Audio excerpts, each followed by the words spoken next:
The last person to fight there was my uncle 30 years ago. On the day I was born, 3 years before the day I was born, on the same day. Like I said before, this feels like destiny.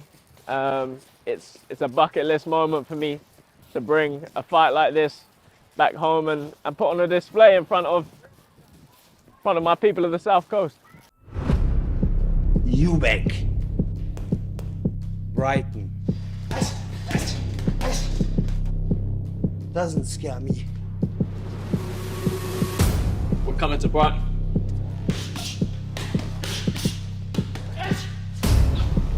It's my hometown.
Very good afternoon and welcome to the Grand Hotel in Brighton. It's big time boxing back on the South Coast as Harlem Eubank headlines a huge event, Bloodline, live on Channel 5 this Friday. It's a major card for all sorts of reasons, so we brought in boxing royalty to discuss it with us. Barry Jones, as ever, very good afternoon, so welcome to yourself. No, it's glad to be here.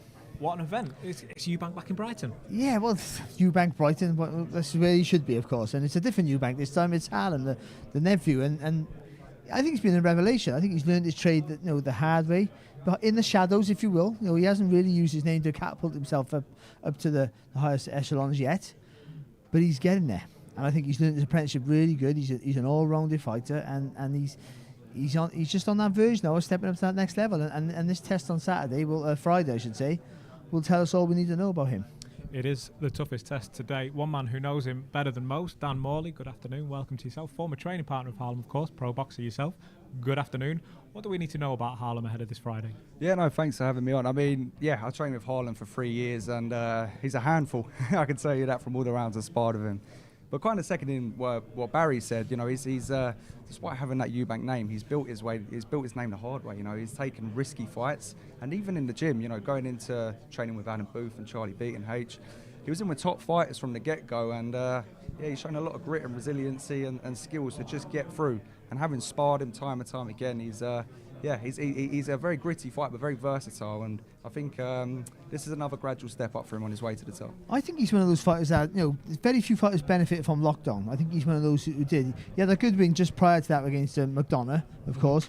But I think the Egbeniki fight was a really good test for him, and I have favoured the Egbeniki to get the win. I did, to be honest. It was up in Doncaster in a little in a massive I remember it well. Yeah, it was like it just closed up. It was just like an aircraft hangar pretty much, and he boxed so well. Like, he has lovely movement, and I think the movement's important, but knowing when to move, why you're moving, where you're moving to, just being able to move is great, but without any thought behind it, you're just wasting energy.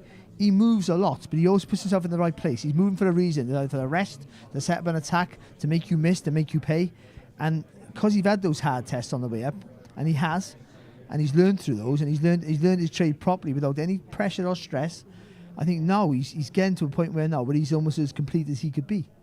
One thing he may not thank me for bringing up, I always kind of find myself speaking to him about this in interviews, is the fact that he's shown us different styles of victories. He's able to end the show early, the same show that you last boxed on, Dan, against Sean Dodd, where he got the job done early. But he's also had to overcome adversity. There was fights where he's had to overcome illegal knockdowns, or he's been taking the distance, and he's been able to showcase that kind of skill set as well. He's a very versatile fighter. Yeah, I mean, as I said, he's displayed so much grit, not in just the ring, but in the gym. And I sparred Egbeniki before as well. 2 fighters I knew well, and going into that fight, I knew that was going to be a tricky one. And sparring with Harlem going into that, he sort of brought a more of aggressive style into the sparring. But as you say, box on his toes, move lovely, hard to hit. So very versatile. And boxing, I like moving up the level. It's all ticking boxes. Chin check. Resilient in wall of attrition. You've got the minerals, as they say, to go through a hard fight. Or for punches, when you hit a guy and he doesn't fall over for the first time, how are you going to react to that? All things that having easy fights don't tell you about. So you don't want to get to the highest level and then not have those questions asked and answered. You want to get on your way up. And Harlem's been quite fortunate where he's had those, fortunate and also difficult, but he's had those little tests of adversity in all those little areas where he's had to overcome those. And what that does for you as well, it opens your mind, it gives you the knowledge, so you're able to think while you're fighting, and be able to think what you're doing in the ring. Not just go through your repertoire of skills, not just go through muscle memory, having to adapt while you're in the ring. When you get to a higher level, when you get to that real top championship level, that's what's the difference. Let's talk about the idea of coming to Brighton, because Harlem said he wanted fights that built his name. We know he's got the Eubank name. We can talk about Chris Senior joining the team in a moment, but the fact that it's in Brighton, he wants to fight, in his words, in front of his own people. What does that do for you, Barry, when you come back to your hometown? Well, it's everything, because you want to put on a show, because you want to build a fan base, so people need you need a connection. People want to go, well, we want to see him, so they want to see you for the name Eubank. But with Brighton as well, having such a long history with the Eubanks, then you think they will adhere to that more. But it's an added pressure with that. There's an air of expectation. People will come and watch you who don't really follow boxing as much, or don't just follow you. So they just expect you to win. It's like you're selling tickets. All your mates think you're going to win. Yeah. They don't understand that it's a real fight. So you have to think, I can't afford to lose that. But you need that pressure. If you're going to get to the top or anywhere near the top, if you can't cope with pressure, however physically good you are at your sport, it's so much of a mental exercise as it is physical. If you can't deal with the pressure, then you're not the fighter to be boxing at championship level. So you be at home, you get the crowd, it spurs you on in hard fights. You need that, but also there's this pressure of expectation, which I've seen fighters in the past crumble under. Dan, speaking about Harlem as a person, the ticket sales would certainly indicate he's going to be doing it in front of a lot of friends and family, but a lot of hometown support as well. Do you think he'll be the kind of fighter to rise above that, be able to shut the noise out? I mean, he's so mentally strong. Just what he's had to go through, just in his life, but also instances in the gym. When Eubank was fighting Liam Williams, it's just stuff has arisen for Harlem, and he's got one of the most sound, almost bulletproof mindsets that I've seen in the game, even just with his work ethic. So he's completely driven and focused, and I can see him thriving off it, if I'm honest with you. And as I've already said, as we both touched upon, he's made his name the hard way, and now it's time to thrive. He's done the hard work. Now it's time to get his name out there, especially in Brighton. He's openly said this is the toughest test today. He's openly said that this guy's fought higher level opposition than I have. Barry, when you're going into that kind of fight and that's in your mind, how does it affect your game plan? Well, again, these are the fights. Again, I talk like I touched on just now. I think this is where the mental aspect comes in. You know this is your hardest test. You have to steel yourself for it. But you should want that. You want that test. You should welcome that test, but also be aware that any mistake you make, you'll pay the price. You'll be punished for it. So with that in mind, it should steal your focus and make you a better fighter, and put on a better spectacle. So I think that's what it is with him. And coming to Brighton, I would say that it's great because boxing for the last sort of 15 years has been London, Manchester, Liverpool, all big cities, and going around the country reminds me of the 90s when I was boxing, where you get shows in Brighton, Cardiff, some random places where no one would go. Bournemouth recently, and look how well attended that was. There was a show there recently, so twice I should say. So Brighton has this potential to be a little bit of a base for Harlem, and I hope it works out for him on Friday. But I just wanted to touch upon taking your toughest test. It's what you want to do as a fighter. It's how you improve, and ultimately from experiences where I had my hardest fights, it would instill that fear in you, and that fear makes you work that much harder. You know that there's a danger. I almost just get more nervous boxing journeyman where there's more pressure. You know what I mean? So I feel he's going to thrive here. It's a good test. Schwarzkopf is seasoned, been in with good fighters, and that's a natural step up. Well, like a stick of Brighton rock, I think if you're to break Harlem Eubank out, you'd see Brighton go right through him. Aside from Harlem, there's other big names on the card. We're going to have one on in just a moment. Lon Richards, back on the scene. He signs a deal with Wasserman, straight into the action this Friday. Barry, what kind of fighter do you expect to see from Lon? Well, Laron's a guy who's at the mature. So I think he got criticised for the lack of power, but didn't get praised for his ability that he has. He has a real good boxing brain. He's technically very good. He does the basics really well, which makes him a really hard fighter to beat. His fundamentals are sound, but he has power. It's just about holding your feet at the right place at the right time. I think now he's a bit older, a little bit more mature. He has the potential to go very, very far. I just think for him, it's been the stop-start. He had a great 2021 and then didn't box for all of 2022, I don't believe. He beat Gongora and he beat the Calaris, who's boxing for the European title in a minute. So they're two really good wins, and he should have really built his capitalised off that and be fighting for bigger honours. But he's back. I think he's back now. It'll only take a fight to get back into it, and I think there'll be big names there he'll be targeting. And on paper, he's a test for anybody. Well, he's back is the perfect way to phrase it, because he is back. He's going to come in and join us now. Lon Richards, thank you very much for joining us. Good afternoon. Welcome to Brighton. Iconic Grand Hotel. What an arrival, what an entrance. It's great to have you at Team Schwarz. How are you feeling? Great. Yeah, it's very windy today. Yeah, I feel good. I'm looking forward to Friday night. I just want to speak to you about when we had our chat the other week over in the gym shoot there, and you were saying we're going to see a new Lon. I mean, Barry touched on it there about the number of knockouts against the number of victories. Yeah. I think you were sort of alluding to maybe we're going to start ramping that number up now. Is that fair comment? Is that something that you're looking to bring to your game? Yeah, it's all about experience, and it's all about experience. And I've had 17 fights now. I've won a few titles, and it's about showing something new. I think it's important that you just selling yourself, and nowadays more than any, it's about markability. But you can't forget what you do well. Absolutely. That's the thing about you. You're so skillful that you want to be more impressive, but you want to show more power, and you have it, and you've shown it in stages. But you can't lose what you got. That's right. Yeah. Obviously I'm with Grant Smith now, and when I first went to Grant Smith, he said to me, "You're great at what you do, so I'm not going to change you, but what I can do is add."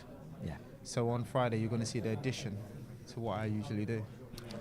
Dan, we were talking about mindsets of fighters a moment ago. One thing I love about Lon is he's very mature. He's very doesn't man a few words, but gets the job done effectively and efficiently. Do you think he can transition that into the fight game when we're talking about world title fights and moving up to those levels? Yeah, of course. I mean, so it sounds weird saying it here, but he's got a very tricky style, very good. You see it with fighters even at the highest level, like Guillermo Rigondeaux, another fighter, excellent skills, but just it's not necessarily couldn't get the big fights, but was just so difficult to face. So yeah, I think you just got to keep sticking what you're good at, and like you say, he's going to add that little bit more to it now, and What kind of opportunity is this on Friday, Lon? Sorry? What kind of opportunity is this for you? Get yourself back on the screens, get yourself back on the big time. Yeah, it's an opportunity for me to show my skills and show everyone that I'm back with a bang, and that's what I plan on doing. You're back, but with what intention? We all want to be a world champion. That's right. But do you have a realistic goal in sort of say the next 18 months? You know, Barry, I've been inactive in my time, Yeah. and now it's time to me get busy, and get active, and then get these big fights in the next year. Let's be truthful. The Carolis and Gongora in 1 year. That's a fantastic year. But that puts you on the fringe of world level there straight away to me. So you looking to get straight back into that mix, or you want to start building back towards there, or just think that's where I'm at anyway now? That's what I plan on doing. You know, I'm one of the best fighters in the world, and there you go. Say that more I often. love that. I love that mentality. That's the right way to be. I've proven it, and it's about time now that I start getting noticed. And on Friday night, that's where it starts.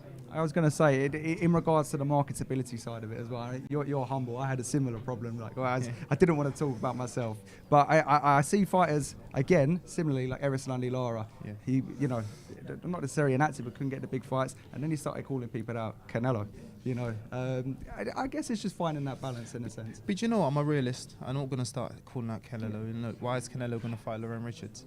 It's about me fighting the contenders. And getting myself in position so that I'm the next in line.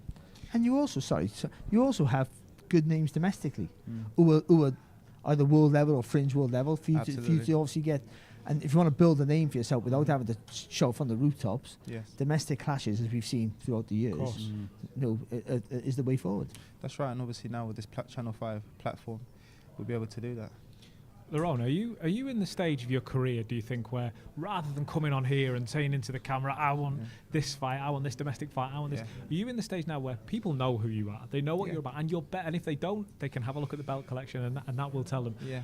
You let them do the call, let social media do the calling out for you. They want to see you in against these, we were speaking about it a couple of weeks ago in the gym, the domestic names that you mentioned at the moment, it's John Ryder sitting at the top of that pile. Yes. Let social media, rather than you coming on here saying, John, you're next, let social media do that because it will. That's what it does so well. You know what? Throughout when I first started my career, it was about developing and being the best I can be.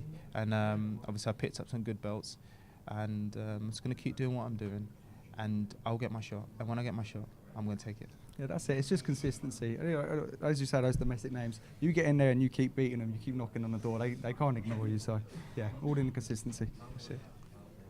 Barry, I see Lerone and I see there's a dangerous fighter in there. They say a happy fighter being a dangerous fighter, and he looks very calm. He's always smiling. No, that's not the case when he gets in the ring and we get down to business. He's got a good resume. Lennox Clark was a really good win, I think, and that obviously that aged better as he went on, of course. But absolutely, it's just need momentum. That's all he needs. He just needs to be busy as he possibly can be.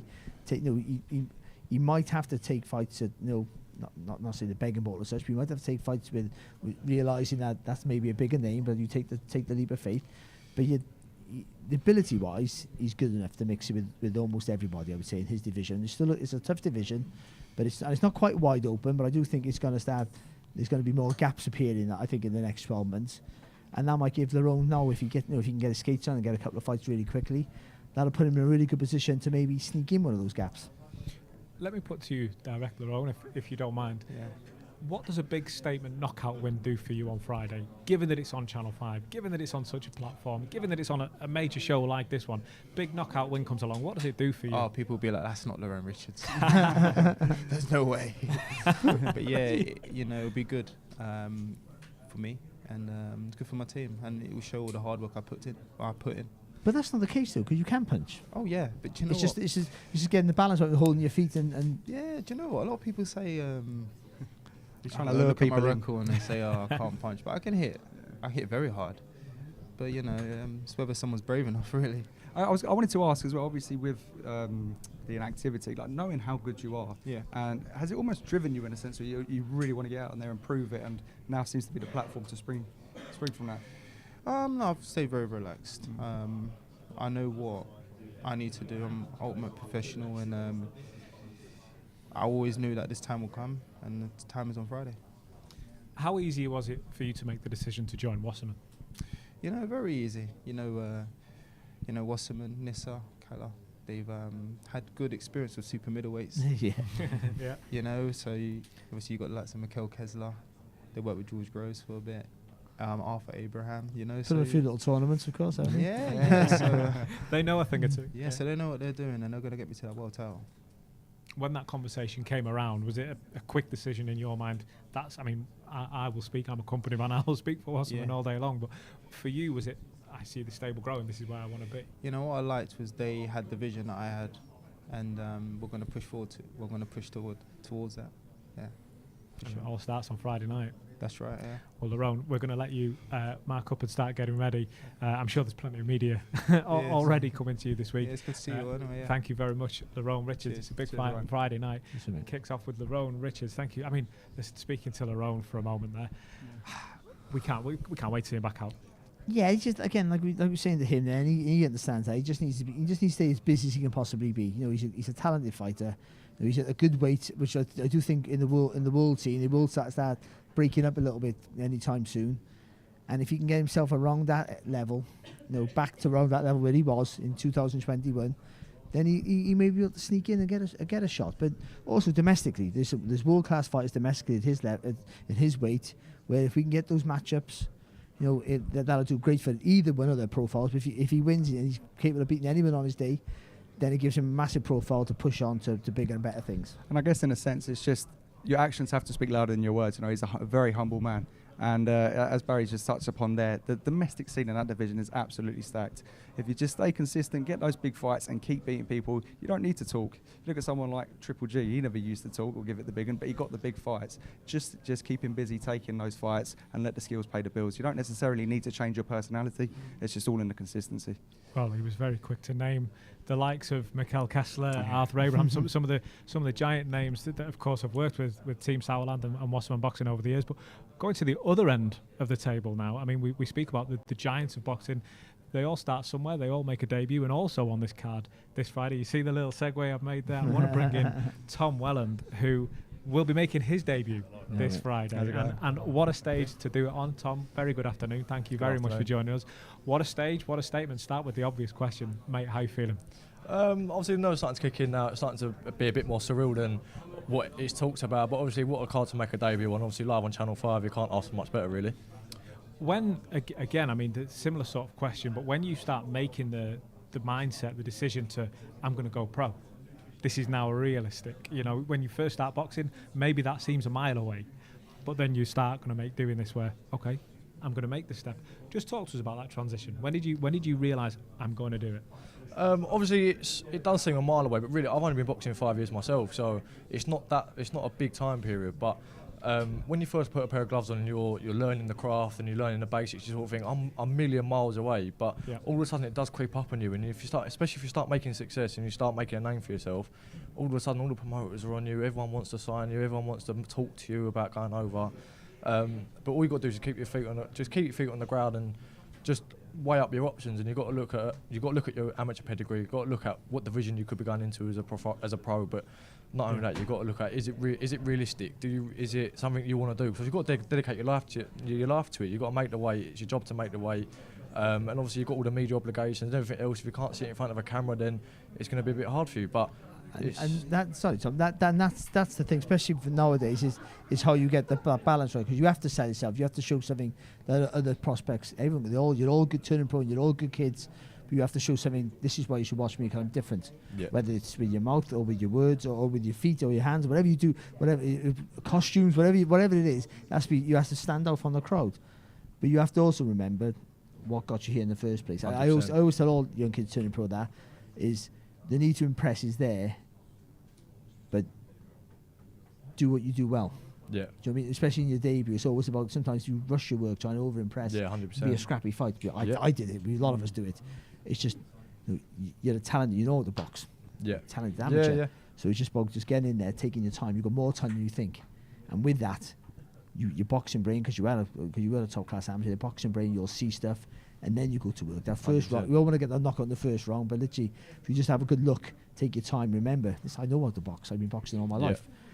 Then it's more impressive. Without a doubt. Yeah, I think that, and it's an exciting time for you as well. And don't you envy him? Yeah, oh, yeah, absolutely. It's like yeah. the best time ever. And for you, it's just do that. It makes you just do the basics well. That gets you so far.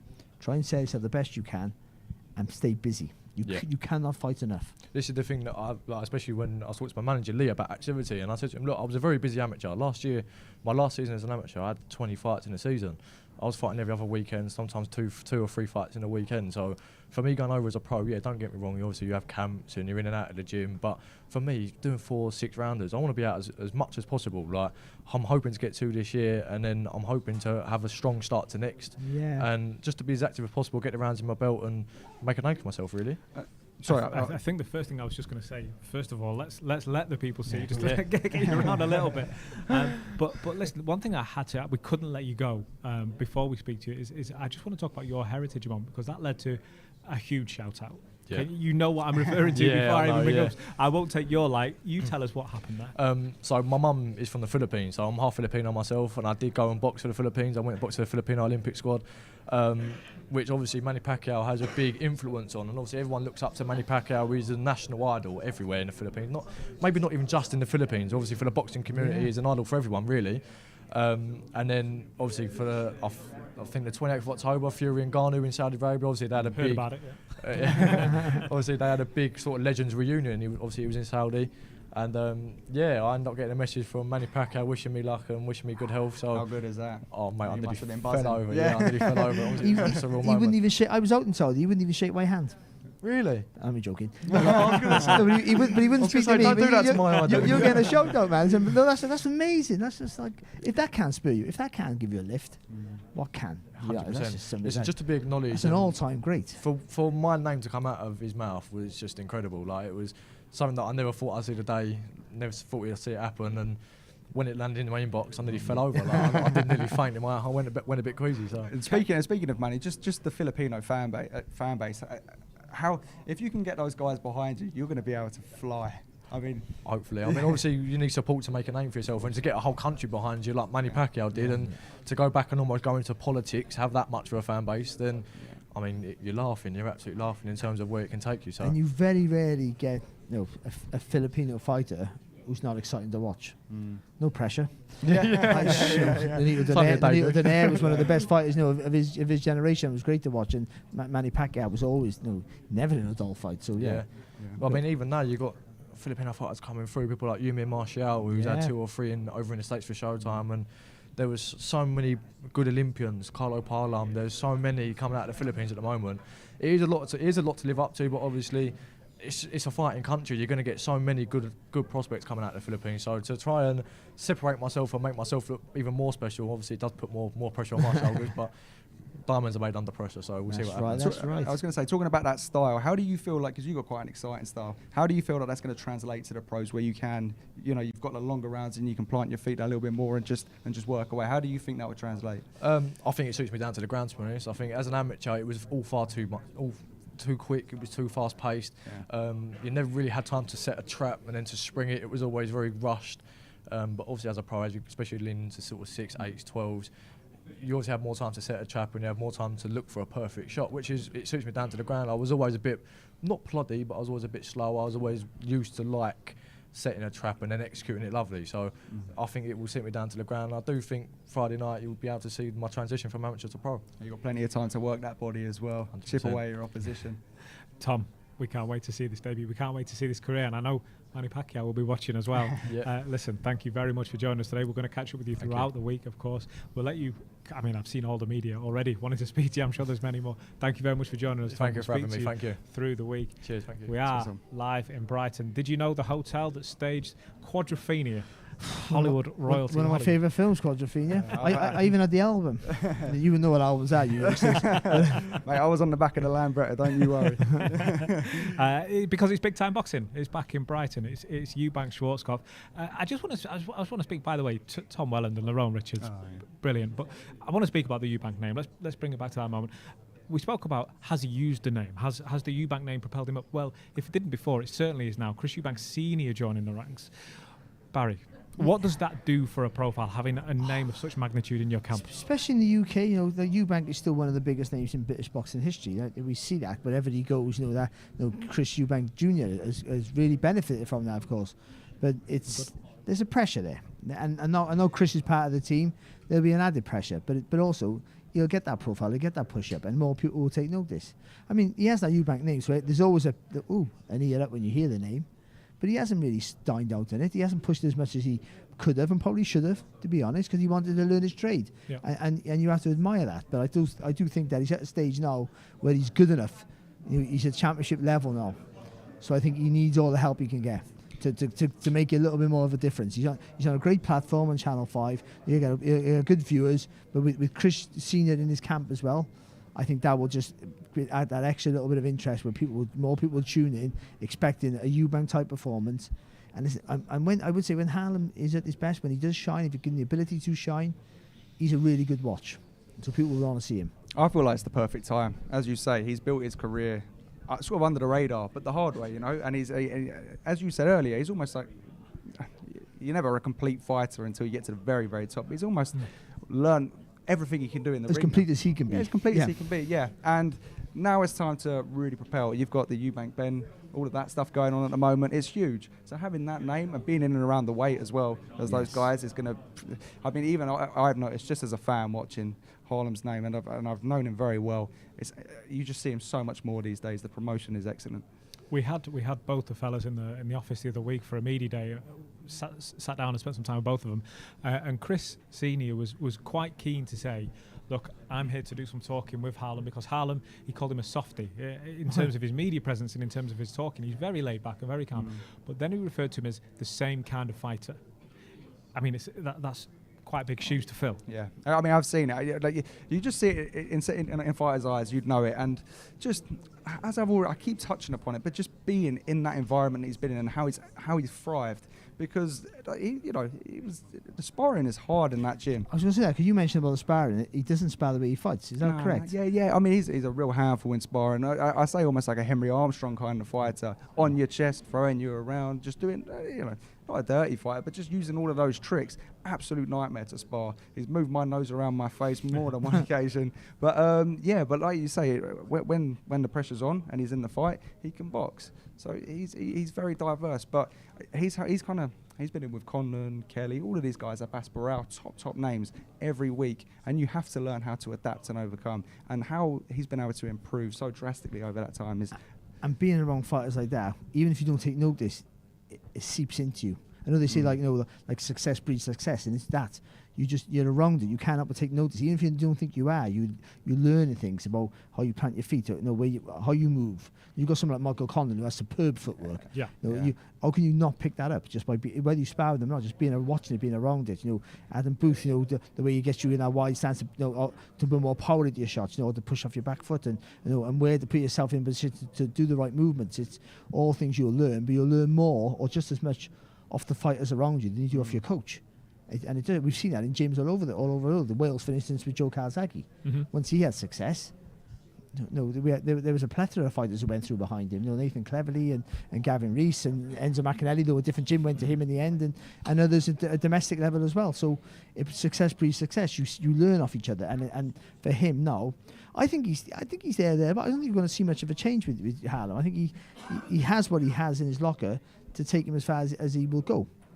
At the end of the day, you get to the highest level, and it's all about small things that make a big difference. But he has that sugary Leonard influence. You can see that Leonard influence, the same shots, the movement, the stopping and flurrying. It's just what I grew up watching and falling in love with. So I'm a massive fan of Harlem for that. But again, it's so I talked earlier about the touch earlier. It's not just it's not moving. It's where he moves and why he moves. There's a thought behind everything. It looks like he's just trying to get some space. But he's not. He's trying to make you miss, frustrate you, and then he turns close to the target. He can spin you. You got you on the ropes. He spins you round, and you're on the ropes, and he's in front of you, working away. There's smart movements that he makes, and I think there's been a massive improvement in the last few fights to make you start thinking he might be the one. It's still early to say yet, and of course, and we'll find out a bit more Friday. That'll be another step, but. there's encouraging signs. I can see why Chris Senior is excited about him. And he's also a student of the game. Like, and he's a very, very intelligent person outside of the ring. Just the way he approaches his training, and just the way he breaks down his style. You know, you see when he does the weigh, and he does almost the karate stance. Like, I don't see many other fighters doing that. And you touch upon the influence of the people around you in the gym. I mean, Michael Conlan, I could see the inspiration there. I mean, having been around that and benefit from that myself, I could just see how he would sort of not inspired, so to speak, from Conlan, but just how he seconded that mindset. Even when you're running the hills, like, try and beat Harlem on a hill. Trust me, it's not easy at all. He will just make sure he puts in every training session. And like you say, being a student of the game and having that environment, it's only gonna breed success. There's something I just want to pick up on what you're both saying there. Is how comfortable he is in the ring. Like, I see a lot of fighters and they have big power, or they know that they can rely on footwork or whatever, but they don't always look as comfortable in there because they're having pressure put on them and whatever else. But he seems very comfortable, always seems very comfortable. And I think that's what we're starting to see, even as the levels move up, even when he's troubled, even when he's illegally knocked down, as we saw a couple of times in Newcastle a few fights ago. He never seemed worried. He never seemed concerned. He always seemed like he was in control. It's because he's had the proper apprenticeship. He's had those hard tests. They're not they haven't been wars of attrition. We've had those hard little tests, those little markers where you go, you know, if he doesn't get past this, then he's not going to be the fighter we think he might be. And he's got through them, so you learn from that. But also he knows how to. We're talking about dictating the pace, ring generalship, and you haven't got to be the aggressive fighter to have that.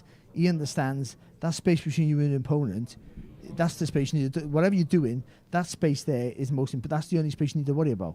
So he gets that distance right. When he does move away, he knows he's further. He takes that little step where he's far enough away to make you miss, but he knows he can come back with a shot. So he's never, even when you're trying to put pressure on him, he never really feels it because he knows that space there. He has control of it. Just before we bring in our next guest, we're going to do that in a moment. One final thing on the senior Eubank Harlem link-up is, I think straight away, as soon as something we've never really seen from Harlem before, is right from that first media day, senior was saying, here's some names I want to see him, and he started throwing around Conor Benn, he started throwing around Josh Taylor, he started bringing up these other names, and we've not seen that from Harlem before. Do you think that's the dimension that Chris Senior wants to bring in? Because, okay, I know what he means when he says a similar fighter. I think he's talking about the heart more than the style. But outside the ring, he's going to make that noise, and he's going to do things that maybe Harlem doesn't do. Yeah, absolutely. That would attract the big names. I mean, you know, we've spoken to a couple of fighters, you know, already with a humble nature, and it's getting yourself out there. It's pushing yourself, and if you can't do that, who better to have that than Chris Eubank, one of the most, you know, iconic boxers from this country, someone that always gets the headlines. So yeah, I mean, it's going to get those big names in, and Harlem's a fighter. You know, he will want to fight those people. It's just how you go about that. So if you have someone like Eubank Senior, who is, you know, extremely influential, always will make a headline, then yeah, it's only going to help him get those big names and yeah, move on. Well, one guest we do have waiting in the wings to come and join us is Adam Morale. Hi. Adam, good afternoon. Yeah, good yeah. afternoon. Bring your mic up. Let us see you on the camera, Adam. Very warm welcome to you here in Brighton. I say warm welcome. Yeah. Not the nicest of It's a bit weather windy, outside. innit? A bit windy. A little windy down on the south coast. Listen, it's a huge night on Friday. Just run us through your thoughts of Friday night. Yeah, look, I'm delighted that, you know, Larone's with Wasserman. Of course. He's got a promoter behind him. I think he's one of the top talents in this country at 168 pounds and 175 pounds. He hasn't really progressed since that Gongora performance in 2021. He's had a bit of time off. But now he's got a promoter behind him. He's got Channel 5, he's got Wasserman. And I'm excited what he can do at 168 and what he can do at 175, which I think is really thriving in the UK right now. Lerone we had up here a moment ago, and we all picked up on it. We all already knew it of Lerone. He's so humbly spoken. He's so calmly spoken. We know what he can do in the ring. How big a statement would it be on Friday night if he comes in, stops it within the distance, makes that statement on a big platform, huge card, first fight with Wasserman? What would that do for him personally? Look, I think it's what Lerone needs. I think his previous coaches, great coaches, Dave Coldwell, Al Smith. But I think with Grant Smith, he's got something a bit different. I think he had a run out in Leicester, and I think I saw a few new things there. I'm hoping we're seeing a slightly different Lon Richards. You know, he can deal with pretty much most people. Like at 168, he was a huge problem for everyone in that division. And that Gongora fight showed the levels and the depths he's got. But is it exciting for people to go out there? That's what we need to show now. Larone's not only brilliant, he's also exciting. Barry, when you look at Lerone as a fighter, do you hear what Adam's saying, and do you think it's about time for him to show that? I do, but it's one of those things where you want to you know the understanding you need to impress. You need to show yourself. You've got to take yourself out to the crowd and say, this is why you should watch me. I'm different to others. But you also can't lose what you got. So it's a hard mix. When you're not naturally aggressive or mentally naturally a guy who wants to walk right through people, then to change that mindset is quite hard. Now, maybe Grant Smith can do that, but you still have to remember what got you to where you are, which is the skills, which is the ability to make you miss and make you pay. That's important. It's just maybe just sitting down on your punches a little bit more, and when you make someone miss, stepping in beyond the shots a little bit more rather than just touching. I think that might be the issue maybe there, but I still think that you go too far the other way to try and be too, and then you end up getting caught yourself and unraveling, and that's the only risk. But I was going to ask about the weight, because I never really thought about 175 before, which is domestically massive. Yeah. But and fraught with danger by whatever you go by. The way, it really is, isn't it? But I mean, is that the closer future? 175, or is that just an option you threw out there? No, I think it's in the medium term. Yeah. I think Lerone wants to win a title at 168. Yeah, I think he has that about him. But I think at 175, I've seen Lerone spar Josh Buatsi. Like, he used to spar him in Al Smith's gym. Like, I think that's where people want to see domestic matchups. Yeah. And I think that's where they are. If you look at 168 now, which has historically been a great division here, it's like, okay, you've got John Ryder. Is Billy Joe coming back? Maybe he's coming back. Not at 168. Yeah, but I'm saying... You've got Zach Parker as well. He's got Zach Parker. We talked about that fight before. We got injured, but there's not a lot. It's not as sexy, is it, as 175 right now? Well, 175 is a division with Lyndon Arthur on the Wasserman books. Is a division that's we like know, the obvious. we know very, very well. But I mean, those names you mentioned, Josh Buatsi there. There's a whole host of names. Yeah. Is it risky? I'll go to Dan. Is it risky looking just over the fence and going, maybe the grass is a little greener over there? Yeah, I guess in a sense. I mean, as you say, 168, there are the big names, and it is risky, because you're obviously moving up the top fighters and the bigger. But I guess in a sense, like, sometimes it takes the top fighters to bring that out of you. Yeah. You know what I mean? I feel like if you can get in, you don't necessarily want to change your style completely. If you're more of a defensive fighter, you don't necessarily want to go against the nature, your natural instinct. Adapt it, sit on your shots a little more. But I guess if you have someone that's a top fighter, there's a lot of interest, and they're really bringing it can force you to do those things under pressure and produce an exciting performance.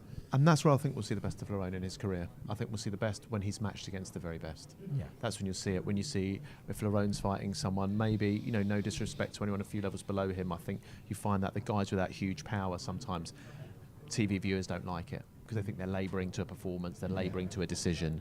Whereas if you're in with someone, you put Lerone in with Bivol, just say, and he beats him, well, no one's going to be saying Lerone was boring, are they? Yeah. No, well, that's it, yeah. And Bivol, to the same sense, not necessarily that he's boring, but, like, you look when he went out and beat Canelo, like, right. he was someone that wasn't getting that. Yeah. Those big fights, that huge attention, in the boxing world, knocking people out like Trent Broadhurst. But, yeah, and then he goes out and beats Canelo, and everyone loves him. They love that sort of almost Soviet style in and out on your toes that's been criticised for being boring at times. You'll see it if, as and when Lerone does get to the top, everyone will rave about all these things. Those same people were the ones this time saying, oh, it's just too boring. But there are a few names that are already sort of like, obviously Callum Smith and Buatsi and Aziz are going to fight, and also Anthony Yard, who sort of they're up there now, and maybe the money they're getting is going to be hard to entice them to fight you. But there's other really good fighters. There's Lyndon Arthur, which is a natural fight to make. World-class fighter. Craig Richards, who could give a really hard fight. Those fighters there, they're all really good fighters who can compete with everyone. But they all, those three, I'm putting Lerone in that mix now. They're all the three fighters who they need just a little lift to elevate them to get those bigger the names. Maybe the top three, to force them to go. This is a marketable fight. Not a fight. They're all dangerous fights, but this is actually a marketable fight for you to make because they're at the level now. Especially Anthony Yard, he's made so much money. He's not fighting anyone unless it's close to 7 figures. I would feel, or at least 6 figures. So it's hard to make that match. But I think if you start you got to pick each other off, pretty much. That's what it is. It's making yourself a nuisance. It's winner stays on. That's what the way, which makes it fantastic. I mean, it's almost like an old-fashioned Don King heavyweight tournament. You know what I mean? You see what other promoters are doing at the moment, and you've got, say, in the heavyweight division, you've got, Soldakers, Wardley, Fraser Clark. It's like a little 4-man tournament, and the winner goes up. I've come up with a great idea. I don't know if Bossman would be interested. Do like a tournament. Do like a tournament in a weight. Like, have they ever Well, I mean, the man. Great idea, Barry. you should speak to Callis out. He never thought of anything like No this one's before. thought that before, no. But domestically, you could almost do it, couldn't you? I mean, it would be absolutely fantastic. I guess you have to kind of force the situations as well. If the big fights aren't happening, manipulate it into a sense where they will fight each other, and then we'll see who's the best. And even if you lose a big fight, it's not the end of the world. Do you know what I mean? It's getting in with a top opposition. Absolutely. As you say, even in a losing effort potentially, if you put on a good show, it's going to pump you up. So Boxing's a sport that's got to entertain the fans. You only entertain the fans by putting the best fights on. yeah. But for realistic, for their own, though, you pick up a title at 168, you move up to 175 then with already a step up. But I think for him, it's get back in, stay as busy as you can possibly be. Yeah. And I think his talent speaks for itself, and I think there will be opportunities for him, especially at 168. I think the next 12 months that division will start to open up more in the world, at the top of the world. I think it will start to open up, and I think it has to, doesn't it? As soon as those Canelo belts move on, which they will it's at got some to, point. yeah. Well, Benavidez is boxing Andre now at the end of November the 25th. And you just get yourself in or around that time then, and then there's an opportunity to box somebody. All of a sudden, then you go from being a guy who avoided because you're too good, too much of a risk, but you're not a sellable fighter. That's what they would say about their own. To all of a sudden being a fighter who people are begging to fight. Adam, before we let you go, because we're going to bring in some more Brighton heritage in just a moment, give us a rundown what happens on Friday night, specifically to Larone's fight. What kind of performance do we expect to see? I think picking up on what the guys said, you're not going to see a totally different fighter. Lerone is make them miss, make them pay. I think you're going to see that early on, but I think you'll see him. What I want to see, and what I predict, is he'll go through the gears a bit more, and we'll see a more punishing Lon Richards towards the mid-later rounds. Punishing, I like it. I like the sound of that. Listen, Adam, thank you so much. I'll let you catch up Cheers. with Lerone. More dangerous towards the mid-later rounds. That's always the kind of fight we like to see. Let it cook a little bit. Yeah. Let it build up. The next people we're going to bring in, listen, we've spoke about it already. It's Brighton heritage today. Eubank, Schwarzkopf. You couldn't go back to Brighton, especially big-time boxing in Brighton, without the big guys coming in. Sorry, it's a little easy, it's a little cheesy, but of course, come on in, both Scott and Tommy Welsh. Welcome to you both. Let's hope, do we have a camera angle wide enough to fit everybody in? There you go. Cool squeeze up. Listen, fellas, thank you both for joining us. Tommy, start with yourself. What an opportunity this Friday. Absolutely, yeah. No, it's going to be, it's a fantastic opportunity. It's in my hometown. I get to perform in front of all of my people. I am Brighton. If you open me up, I'm blue and white. So, I can't wait to put a show on for everyone down here. Can I just ask you very quickly, what were your feelings, what were your thoughts, what was the process when you were first told Harlem's going to be fighting in Brighton, we want you on the card as well? I mean, I'm guessing it was an easy decision, give me the paper and I'll sign it, but just talk us through that process. I mean, if there's a show going on in Brighton, you can't really not have us on. Let's be honest, you know what I mean? So, I've been itching to fight down here, so, Wasserman are putting the show on, and it makes sense to have an exciting heavyweight on the card as well. Can I just say before we go on, and Barry, I will come straight to you. It's a little early for Christmas, although we are starting to see that now. I love the jumper. I don't know is about it a Christmas jumper? Is it not? I'm not sure. I don't know about a Christmas jumper. Marvin, is it? It's Tyson. Oh, it's Tyson. It's Tyson at the South. It's a heavyweight, isn't it? It's a heavyweight thing. I was going to say that it is important. I think for Tom, for this show to sell well, because for a heavyweight, it's easy to get behind the heavyweight if he's good. He is good, but if he can get the backing of a crowd in Brighton, it becomes a fortress for him. It becomes a place to go. I think we don't do that anymore. I said earlier, they're always going to the big cities, and we're not going back to the 90s where you travel around to places where they'd have good fan base. And if Tommy can build a fan base here, then his rest of his career is here pretty much. I mean, you're having to pay him to leave because you want to see him here. You want to see success. I think, and if the crowd can build with that, and by the way, all he needs is he lands in one big shot, And however many tickets you've sold now, the next time it doubles. Heavyweight's a different breed to the rest of us. I mean, we haven't had regular shows here for so long now. Yeah. So it'd be great to get him back, get him seen, and like you say, get the crowd behind us and really build. So that's what we're And looking for. also, Scott, with the backstory, you know, I think at the end of the day, you do things on your own merit. Ultimately, in the end, you do like we all do. But I mean, with the backstory of your dad as well, you know, it's you know, people going on about Eubanks all the time, but their fantastic story. The last person to win any major titles down here was Exactly, him. yeah, You know, you British know. and Commonwealth at the hotel next door against James Iaboli, you know, and that was a great turnout. They were hanging off the roof, so I'm expecting the same for this show on Friday. No pressure though, because you've got a dad there who was never in a boring fight, by the way. I don't think I've ever had a boring fight. I was Runs going in to the say gym. as well.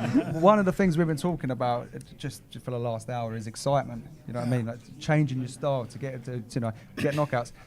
You've got a big heavyweight here, exciting, big name, and he's going to bring knockouts. Like what more can you want, especially in Brighton? Can I just ask, while we've got you both, what was it like for you growing up and seeing that? Okay. Hard. It was tough, you know. He looks a softie. Yeah. He is you know, You can say that. There's a man in between you. You've only got to hear the stories, you know. So no, he's a tough guy. He's and he was a great fighter in himself. And I've got a lot to live up to, but I don't do it for anyone else. I do it for myself, you know. And I walk. You know, my shoulders are big enough to take any pressure, and I'm my own man as well, you know. And I fight on my own merit, and I have his full support. So you know, we're here to do our job. His job is getting me in the ring and get me focused, and I'm in there to put my performance on and gain a victory.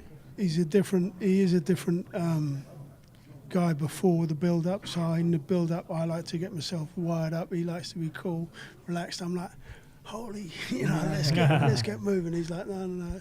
So he does things differently, but it's the same kind of thing. Is that difficult, Scott? Because yeah, well, it's difficult. It is difficult. not the training, but I mean to get because they might know because you wanted to be. I mean, he does. He does. When I think since the hand, or straight after when he done the hand, that was quite a bad time. Yeah.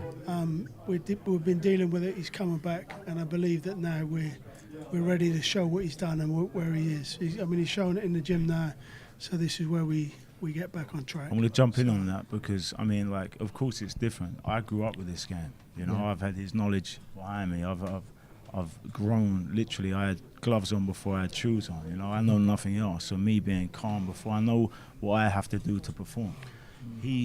It was new to him, and you know, you started 19 years old, you know, 18 years old. Amateur, I had my For our first, generation, that's really late. you know, I was sparring at Although 8 I was years in the old. gym, I remember coming down over a decade ago. You were sparring Charlie Eastwood. You remember them days? I remember them Charlie days, was a tough kid. He used to give me tough work, man. Yeah, but that's what I mean. It's tough work from a young age.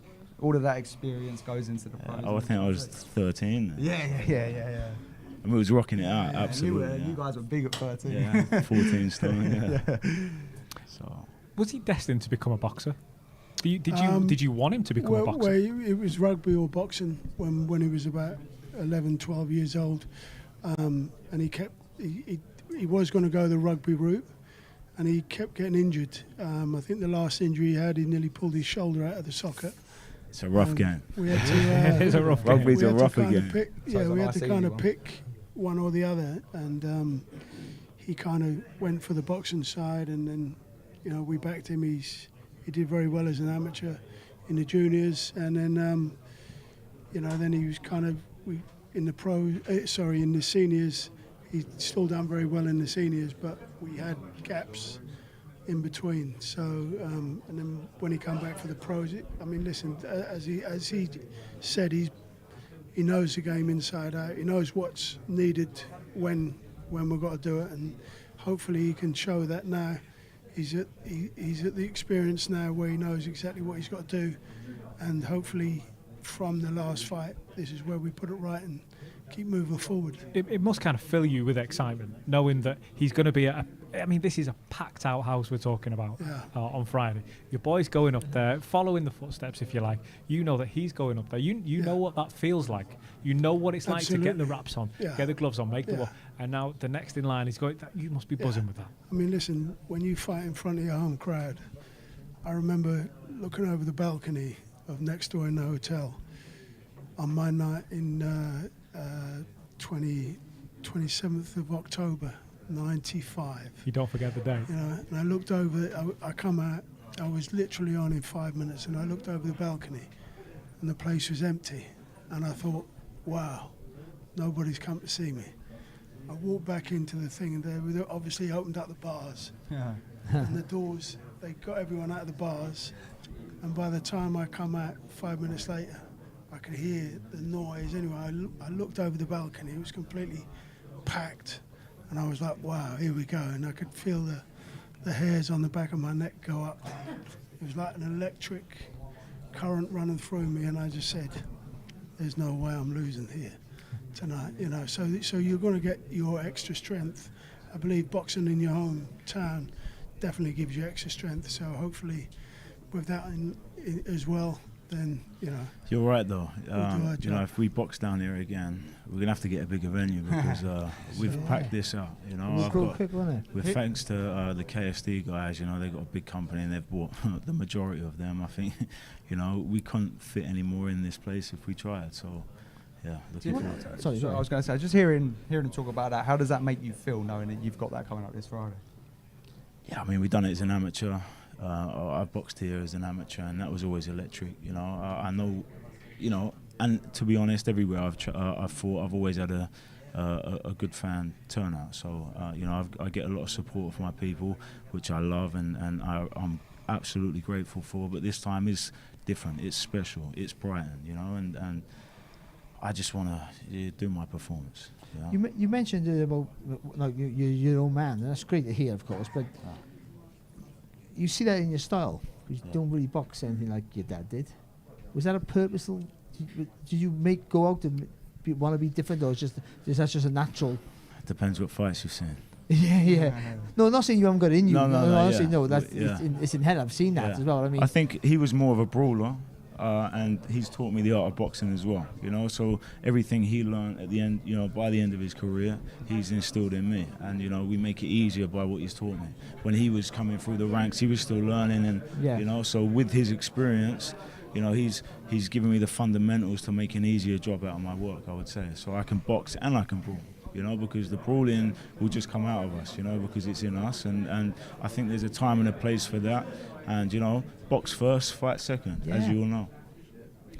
I got to ask you, you say cut you, and you're blue and white in the middle, you're a seagull man. Is the Amex the goal? Is that the ultimate goal one day? Absolutely. For a title there, for sure. You know, and like we're saying about the heavyweights, we draw in good crowds, you know, and I think Chris Billam-Smith has done it down in Bournemouth. Yeah. I want to do it down in Brighton, you know, so absolutely the Amex is the main goal. Sure. What I love about this sport is at the start of careers, these things seem like a million miles away. They seem unrealistically far away. But at some point, you've got to, if this is going to happen, I've got to take the step. And this is a legitimate step on that path. Absolutely. For sure. Yeah. Speak it to existence, believe in what you're doing, and you can make anything happen. That's what I've always believed, and I've always done what I've set out to do. And I'm here today talking in front of you guys, and on Friday I get to fight there. It was a dream I had. My old man sometimes didn't believe I was going to do it, and you know, and I'm here, and I've made it happen, you know. And I believe with my mind, my mental strength, you know, as well as his mental strength, together we've created this path, and you know, I'm going to walk down it happily. Speaking of paths, what routes?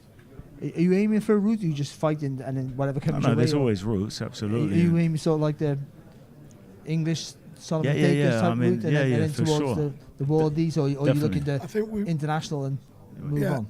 There's also another path for us as well. You know, the Bridgerweight looks quite an opening for us as well. You know, so there's two paths for us. There's the Bridgerweight there, and there's the heavyweight. Well, so that's a quick route to a world title, isn't it? Because that's right. Yeah. Well, Badu Jack has just entered the Bridgerweights, I think. No? Yeah. So I think that having the two different things there is quite good. I mean, listen, you know, they're still. It's still a tough route. I mean, if we do fight in the bridges, we'll still fight in the heavies anyway. Yeah, sure, yeah. So, you know. We're heavyweights. It's a nice thing that I can cut a little bit of weight down. I mean, I'm around that weight now. Is that okay? I'm already there, so, you know, So, on to the next one, and let's see what the future holds, eh? juggling balls everywhere you're at the minute. That's not a bad place to be. It's great to have all those options actually. But yeah, I was just thinking about if you're going to go, because I think domestically we have some really exciting fights. Listen, don't get me wrong. I would love nothing more than to fight for the British title. There's never been in history a heavyweight father and son winning a British title, and I could create history by doing so. So, yeah, I would like to. I would like to win. The British is a main priority for me, definitely. I just very quickly got to ask you what happens on Friday night. Ask a silly question, but what happens on Friday night? Listen, I've got an undefeated kid. He's going to come. I'm sure he's going to bring his A game. He doesn't want to lose his O. I've prepared for a tough 8-round fight against a tough Argentinian. And as we all know, they've got a reputation of being tough guys. I'm looking forward to it. My main thing is to just perform. Get in there and whatever happens, get in there and perform at my best, and the outcome will be what it will be. That's confidence, like I've seen. Fellas, thank you both very much for joining us. We'll Thank see you in the ring in the action on Friday night. What a card it is coming this Friday. The Bloodline card, topped, of course, by Eubank Schwarzkopf, but it's Brighton royalty. It's the heritage that's coming through. There is one man, though, that's coming to spoil the party. Timo Schwarzkopf is not looking to roll over lightly. He's here to not let Harlem Eubank enjoy that. And he joins us now. Timo, the man who looked at me the first time we met and said, Harlem's made a mistake. Shouldn't have had me here. Timo, good afternoon. How are you feeling? I feel very good. And I'm happy to be here. And yes, the fight is coming. The fight is coming.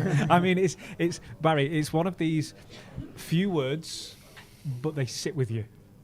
Yeah, they do. Well, that's his style, really. He's a man who, even in his losses, will not take a step back. He'll put pressure on you. He'll make you work. He can box, really well. But ultimately, he'll put, like I did. I commentated in your fight with Jack Catterall, and you gave Jack Catterall, who's now a world-class fighter, all the trouble in the world in some really uncomfortable rounds. Do you think that you can take Harlem to a place that he hasn't been before? Yes, I fight much opponents. He was very strong and world class. And maybe we see is Harlem in this step for the world class or not. And we look for the fight. Is your plan to just put pressure on Harlem? My plan is I don't want just pressure, and I not search the knockout, but I train very hard for boxing. I want to tell the people that I can box and I can fight, and then we can. I want to win not just with knockout. I want to win with points. And how important do you think your experience is going into this fight with someone like Harlem, who is experienced, but is sort of on the way up? It's a big test for him. You've boxed top fighters, Catterall, Vasquez. You box lots of tough fighters. Yeah, this is very important for this fight. My experience is very high. I train with much good people, much sparring with big guys, with Dimitrius Andrade, with Selçuk Aydin. I make sparring with big guys. In my class is this again? In my career, I started with 18 professional, and I see very much in this sport. And I'm ready. I'm ready for everything. What happened in the ring. I'm ready now to die in the ring, yes? Timo, we hope not, but yes. Certainly hope not. But listen, Timo, on Friday, you're going to be the man that walks out to the boos. You're going to be the man that the crowd want to see lose. You're going in against the hometown favourite. What does that do to your mental state before you make the ring walk, hearing your name be announced to a chorus of boos? Yes, this is for me. It's okay. It's I want my goal is when I go to ring, I have boots, okay. But when I go outside the ring, then people love me. Flip the script. Yes. Will that help you? The crowd against you? Yes. Will that give you a bit more? Give me more. Yeah. This is aggressive sport. Yeah. This is not. this is Not not table football tennis. or table tennis. Yeah, this is. And if you very aggressive, when I go to the ring, I am very aggressive. Yeah. And again, it's that experience. He's been there, he's seen it, he's done it. So it's nothing new to him. Absolutely. Listen, Timo, we're going to let you go because I think we're just getting ready to kick off the press conference and the face-to-face up on the stage. Thank you very much for joining us. You. We're going to let you make your way up to the front stage. But what an event. And listen, Timo has been very friendly, very calm throughout, but then you hear him say things like this.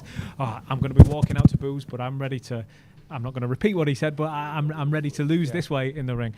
This motivates. This is not table tennis. This is a guy here. He's not here just to make up the numbers. Yeah, and we've seen it. That's why he's such a tough test, because he has proven this before time and time again. It's why it's such a good fight for Harlem at this stage. You don't need to be braggadocious and out there and getting in your opponent's face. Ultimately, it's what happens in the ring, and we know that he's done it before, and we expect him to do it again. I love that mentality, Barry. I love it. Yeah, but it's not the first time he's been the away fighter, and he has a vast experience, so he'll know what he's up against. You know it's going to be a difficult night because you've got to try and stop the movement of Eubank, of Harlem Eubank.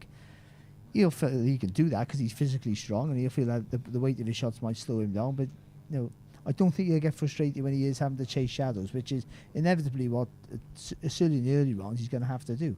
But he's going to bank on that. His physical presence, the energy in his work, the constant pressure will somehow slow Eubank down enough that he has to engage. Especially having fought someone as tricky as a Jack Catterall, for instance. He's gone the full distance, he's durable, never been stopped. So, yeah, I think we know he's going to bring it as long as the fight goes.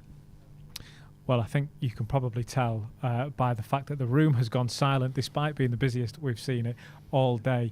The main event is about to kick off. The fighters, the promoters are on the main stage. We're going to throw now to Phil to lead us on the stage.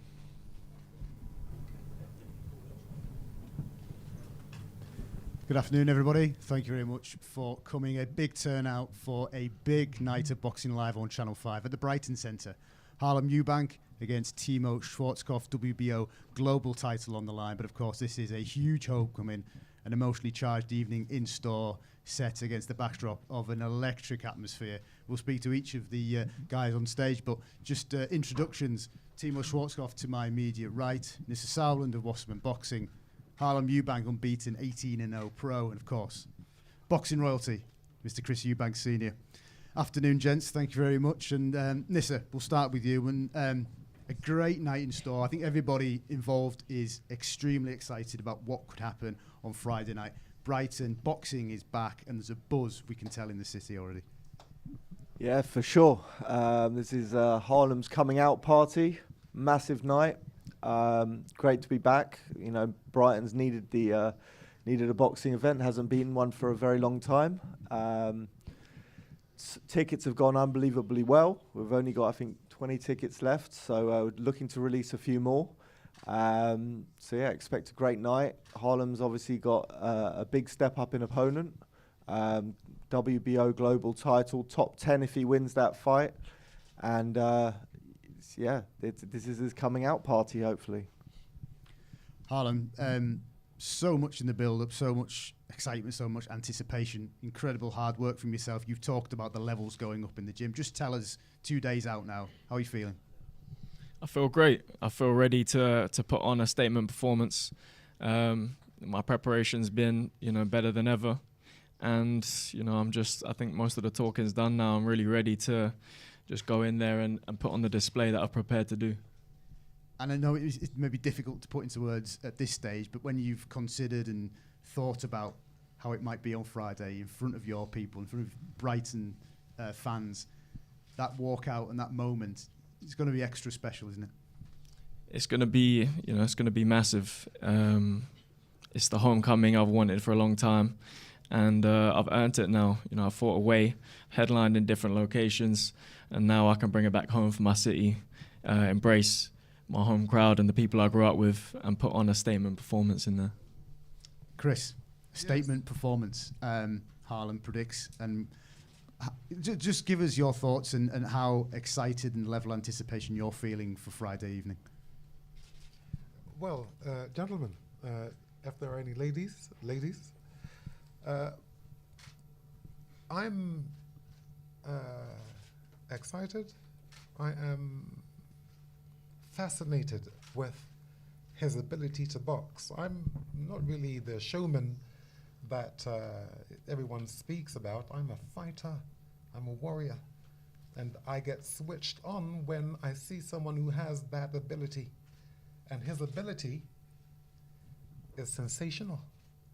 Okay, now, you know, let me just kind of show you how excited I am. You know, I've tried not to speak to him for the last 4 or 5 days, and I haven't spoken to him. But there's so many things I want to tell him because he reminds me so much of the sugar, Sugar Ray Leonard. He's sweet, he moves beautifully.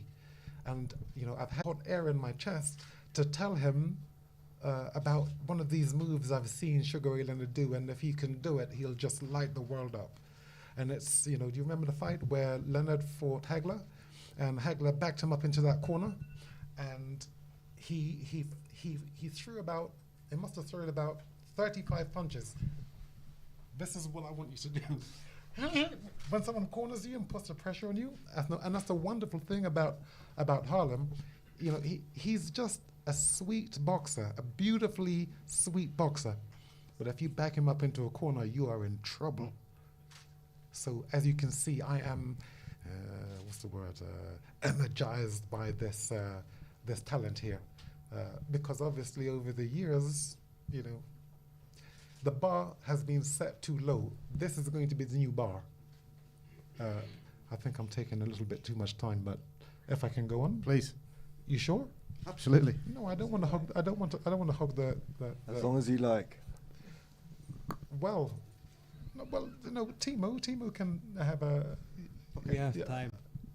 You can please. Teemo, Always time for a legend. Let's bring Teemo, and we'll come back to you, Chris. Teemo, you've said in the build-up when we came to Brighton last month that you respect Harlem. He's a good boxer, you said, but you also said you will be his toughest opponent.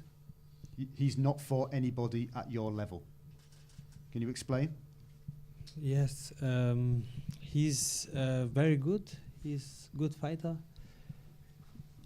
But we will see if he fight really a warrior like Chris Eubank Senior.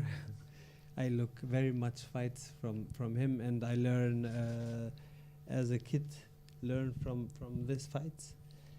Oh wow! Thank you, thank you. Yes, and I am the same warrior like him.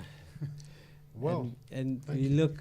Is the small Eubank is he so strong?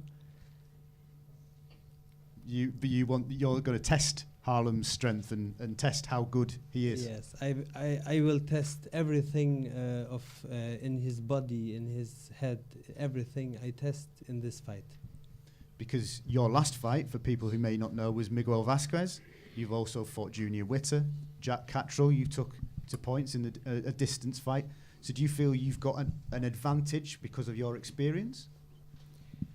Yes, I'm very experienced. I am 14 years professional, and I see in my life very much, and I see very big guys and sparring and fights, and this is a good fight, but I come here to win.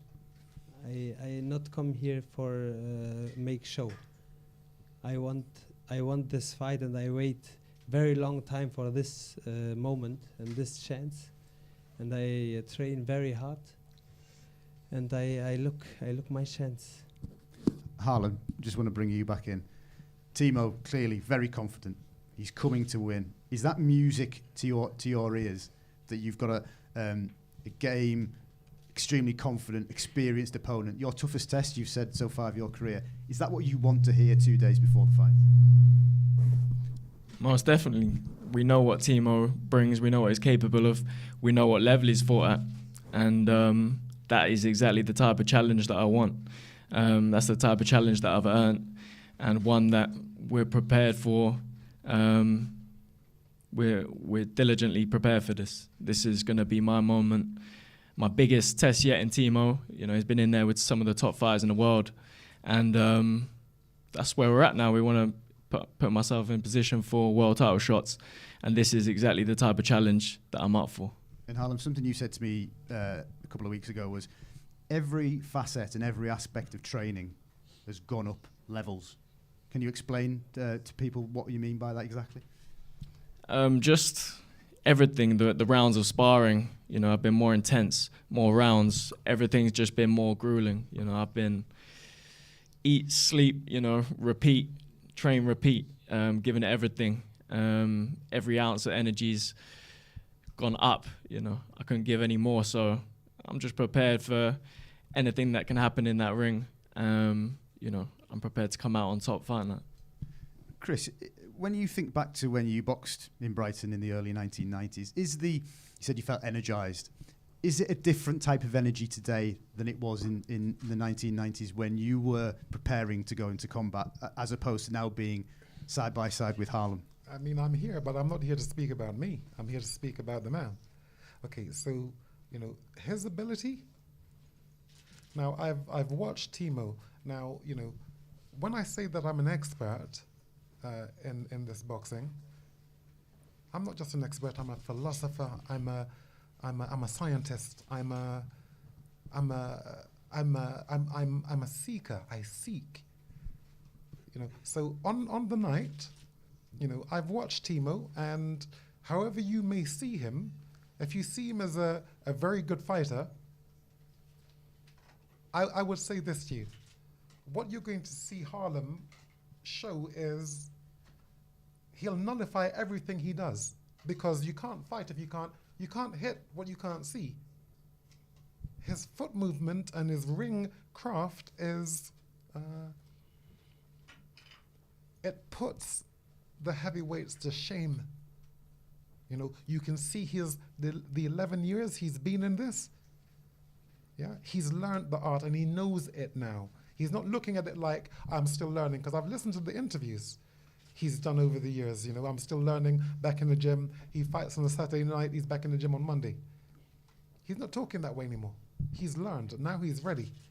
So that's where the conversation of 147 comes in, because this is his last fight at 140. Because in my view, you know, it's two fights he's got to fight. One is the weight, and the second is the fight. The easier, no disrespect to Teemo, but the easier part of this project, the easier part will be Teemo, because to lose the weight, he's got 10 pounds to lose. 10 pounds. Now, no one pays much attention to that. That is, it makes me emotional. You know how hard it is to lose 10 pounds when you don't have an ounce of fat on you? That's his real fight. When he gets into the ring, you know, as I've explained to him, you don't just knock him out. You don't just try to land that right hand. What you do is you show the world what you've learned over the last 11 years. You know, let them see the artistry. Let me see the artistry, the foot movement. Let me see the hand speed. Let me see that jab, the fast jab, the double jab. Behind the first jab is the ramrod jab. Let me see those skill sets. So, you know, the reason you see me energized is because I'm excited about someone who can actually do it properly, not the talk. You got these guys today in boxing who, they have a big talk, and people are all interested because of their talk. I don't look at talk. I'm not listening to talk. To me, that only shows that you're full of hot air. I'm looking for ability. Can you move around that terrain? The terrain which is, can you move around it? Can you manipulate it?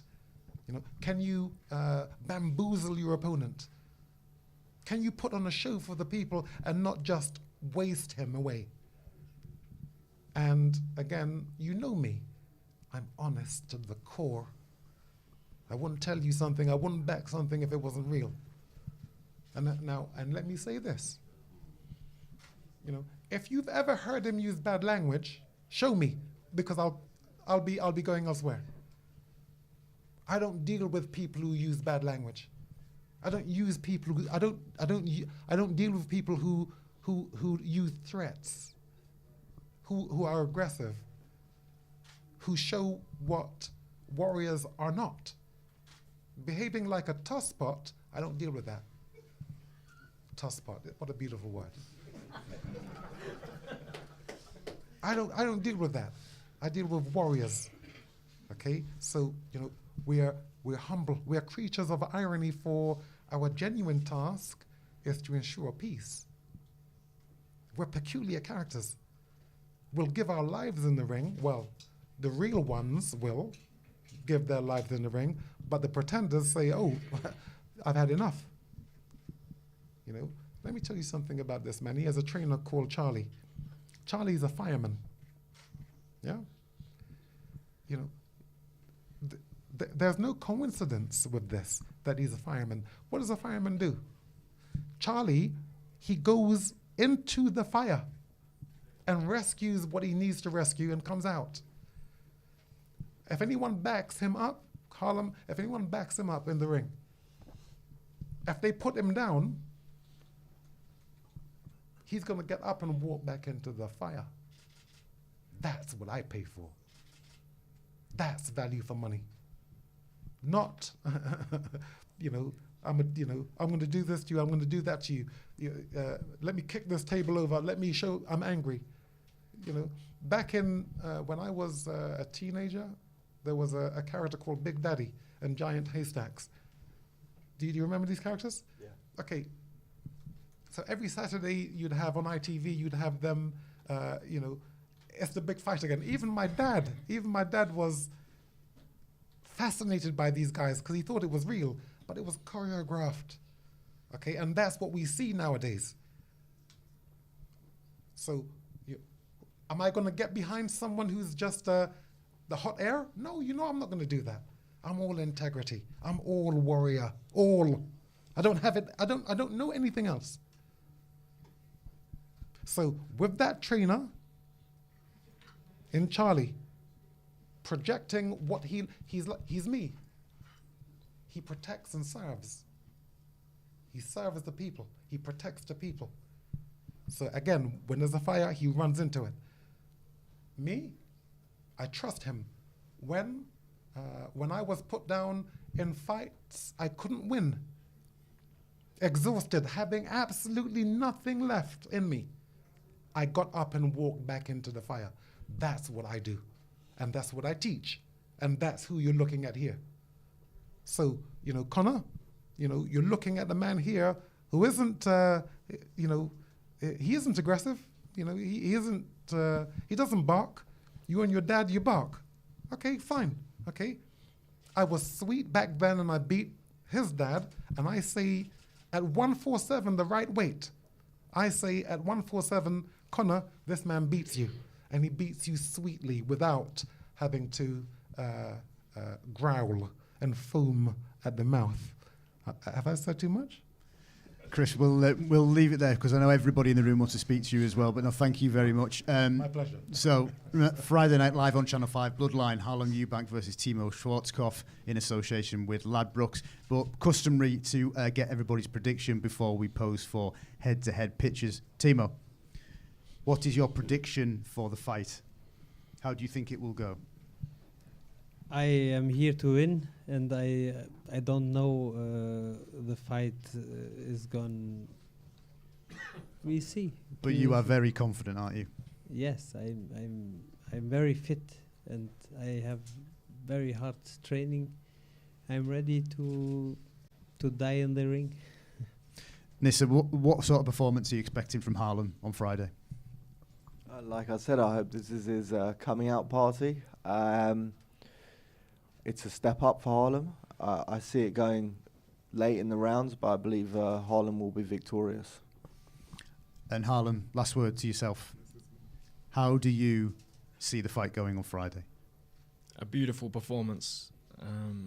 Display the art form that I have been learning for the last 11 years and bring it home for my people. We all can't wait. Friday, 10 p.m. on Channel 5. It is Bloodline, Harlem Eubank versus Teemo Schwarzkopf. We will now pose for head-to-head pitches and then break for further interviews. Thank you very much, gentlemen. Thank you.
Well, we saw there Harlem Eubank and Timo Schwarzkopf.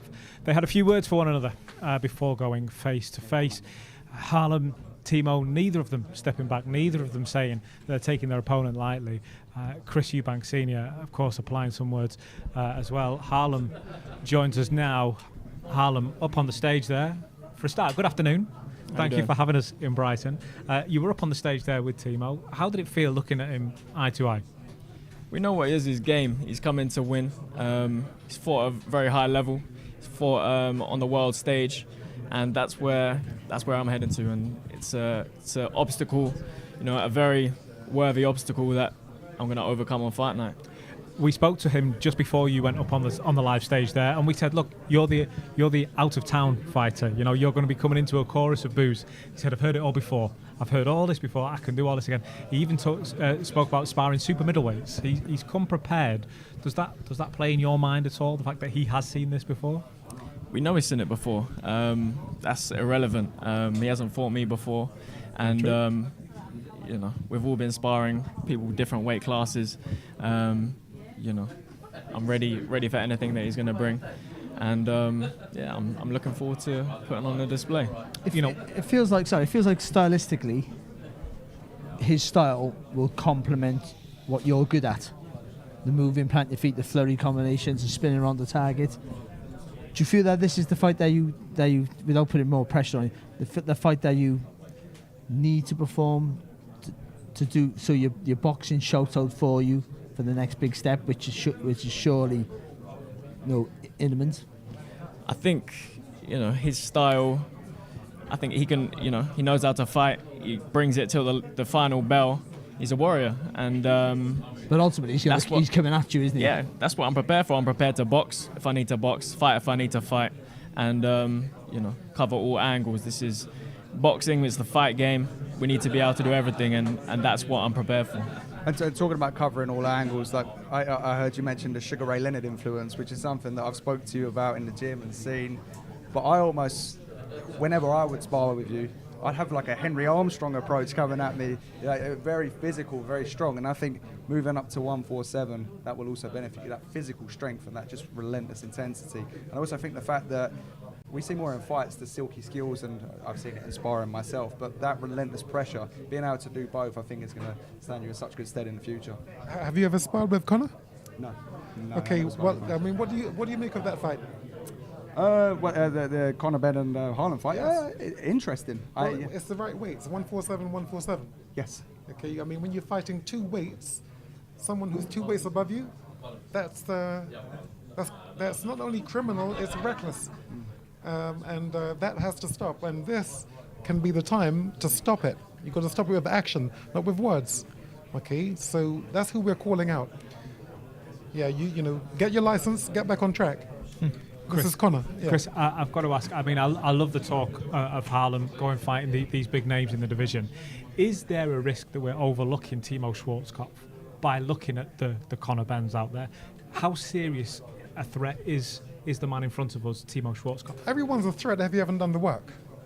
If you haven't done the work, then, like other people have experienced, when you think you can just do it because you've been in the gym for another fight and you're fit, you think, no, it doesn't work that way. It doesn't work that way at all, no. We don't overlook him. I'm just very confident, which is why I have this self-esteem about Harlem as I do, Don't make it a hard fight where you're going into a fight. Just show your boxing skills. Entertain me for 12 rounds. Entertain me for 12 rounds. I don't want to see you take him out. Show me and show the world what you can do with those feet and those hands, which are super lightning fast. I think you've got the balance right. I think we were talking before you came here about how your apprenticeship has been steep, but the right moves. I think the lockdown, you were one of the few fighters that benefited from that. That Ebeniki fight, where you box. I think you showed you look different in that fight. So some of the fights I covered before that fight you look different. You were a more rounded boxer there before. I think you've got the balance right with the movement and knowing why you're moving. I think the movement's great, but with no end product behind it, it's just wasted energy. I think you've got it right where you're holding your feet enough to land the shots, but always looking to get an escape route or spinning off the ropes, which you're doing really well recently. Do you feel that those attributes will take you to the next step, which is, I presume you're looking for world honours after this or close to that? Do you feel you're there or thereabouts for that now? Most definitely. I think I've done my apprenticeship. Like you say, I've done it the hard way. I've done it the original way. Yeah.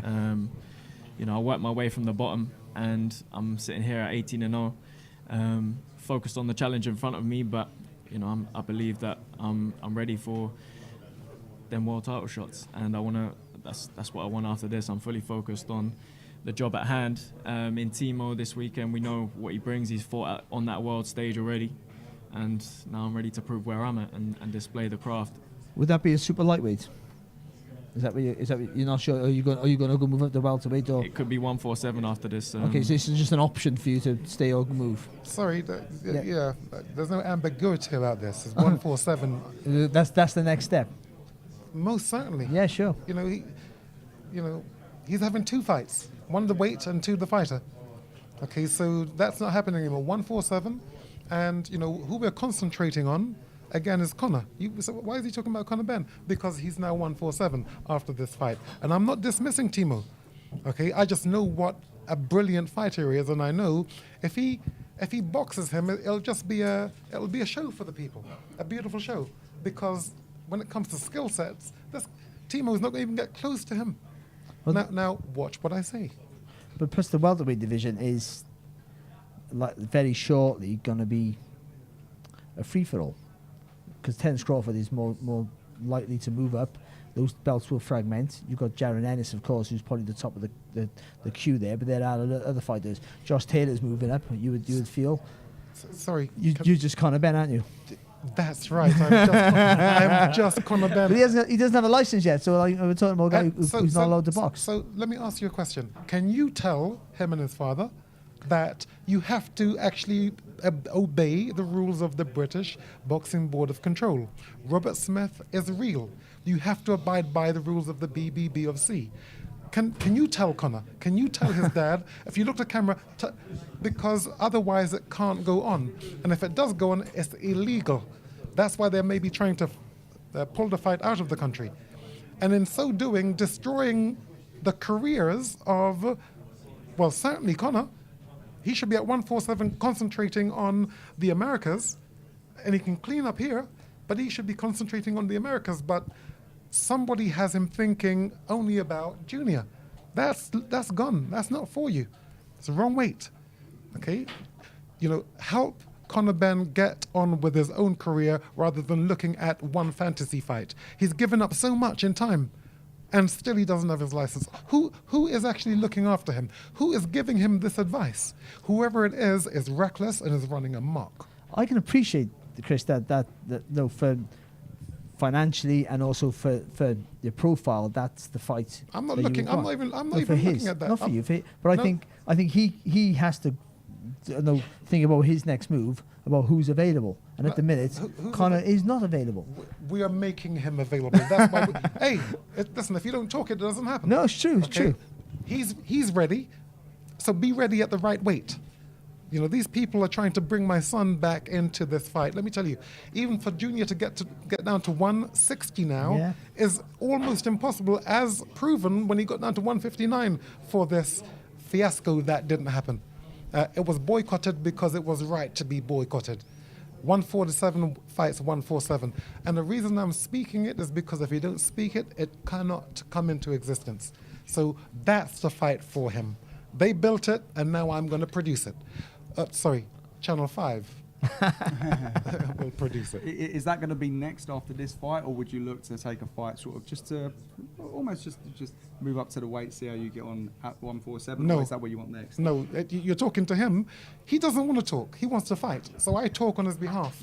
Now people may say, well, come and let the man talk. No. No. He doesn't need to talk. He wants to fight. He's done enough talking. He's 18 fights. He's 18 fights unbeaten. He's tired of talking. That's why he's brought me on board, to speak what needs to be heard. So it's for me to teach them what they need to know. Conor, you're wrong. Okay, you've got to stay at 147, not move up. They're destroying your career. How long has he been out of the ring now? How long was he out of the ring before he fought at this 154? They're wasting his time and his life. They're wasting his time, and his time is his life. All the public are interested in is Eubank against Ben, or Ben against Eubank. Whoever it is, it doesn't matter, and it happens to be this man now. So hogging it, I don't apologize for hogging this microphone. The time is good. We're not thinking about others at 147 because he's here in Britain. They've built the fight. Well, you know what? Now we're going to finish it. Well, Harlem, I got to say, it seems a path has been laid out for you. But Yes. of course, there is a step to take before that can happen. It's this Friday. It's live on Channel 5. It's back in Brighton. Can I just get a quick word about how excited you are to bring the boxing back to Brighton? It's amazing. It's written in the stars. My uncle Chris boxed his first defence here in 23rd of February 1991. 3 years later, on the same date I was born, my birthday, and now I'm here 32 years later, headlining at the Brighton Centre. It's an honour, and I'm looking forward to the task at hand and producing a career best performance on Friday. And I just wanted to ask, having known you for the last 2 years and seeing how your career has developed, how does it feel now for you personally, getting that exposure, getting the terrestrial telly, obviously getting the big fights mentioned? You've done this the hard way. You've taken lots of tests. How does it feel now to be getting that big promotion? Feels good. I've earned it every step. I haven't been handed anything in this sport. I've gone out there and I've took it. And 18 fights in, I'm ready now. Well, Harlem Eubank, we look forward to seeing it this Friday. We're back in Brighton. The Eubank's in Brighton. The name is Bloodline. We can't wait to see it. Like you say, the Brighton Centre this Friday on Channel 5 in association with Ladbrokes. Osman Boxing is coming to you. And as Chris Eubank says himself, the main man is here, Harlem Eubank. We can't wait. We'll see you there. King! The last person to fight there was my uncle 30 years ago. On the day I was born, 3 years before the day I was born, on the same day. Like I said before, this feels like destiny. It's a bucket list moment for me to bring a fight like this back home and put on a display in front of my people of the South Coast. Eubank, Brighton. Doesn't scare me. We're coming to Brighton.